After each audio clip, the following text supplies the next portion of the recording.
അപ്പോൾ നമുക്ക് ഇക്കൊല്ലത്തെ ക്രിസ്മസ് അങ്ങോട്ട് കളറാക്കാം അല്ലേ. കളറാക്കാന്ന് വെച്ചാൽ പുൽക്കൂട് ഉണ്ടാക്കണം, ട്രീ ഉണ്ടാക്കണം, നല്ല ഫുഡും ഉണ്ടാക്കണം. അതല്ലേ ഉദ്ദേശിച്ചേ.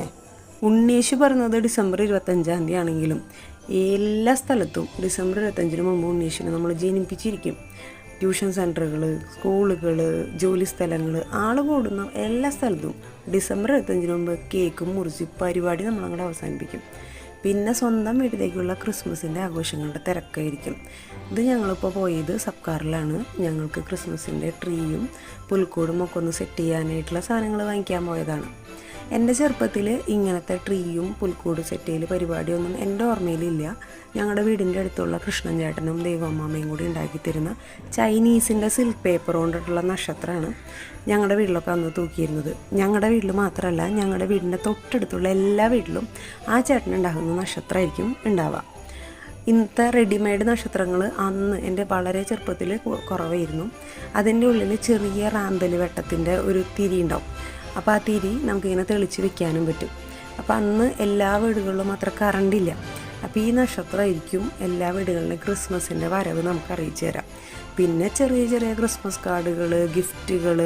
ഇന്നത്തെ അത്ര ആഘോഷമില്ലെങ്കിലും അന്നും ആഘോഷങ്ങളുണ്ട്. ഇന്നിപ്പോൾ ഞങ്ങൾക്ക് ഏറ്റവും ഇഷ്ടം എന്ന് പറയുന്നത് മക്കൾക്ക് ഈ പുൽക്കൂട് ട്രീ ഒക്കെ ഒന്ന് സെറ്റാക്കി കൊടുക്കുക.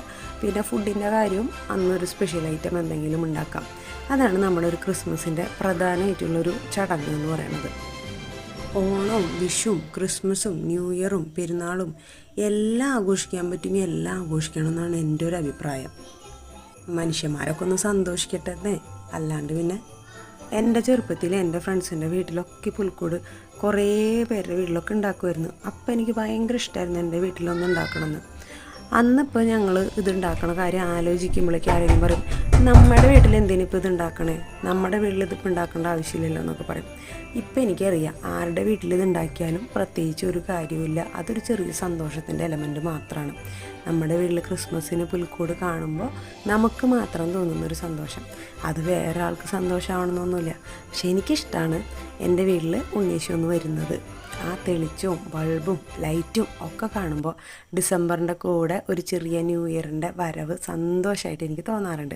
അപ്പോൾ അതുകൊണ്ട് ആ ചെറിയ സന്തോഷം നിങ്ങളെ കൂടി കാണിക്കാൻ തോന്നി. എല്ലാവർക്കും happy Christmas and happy new year.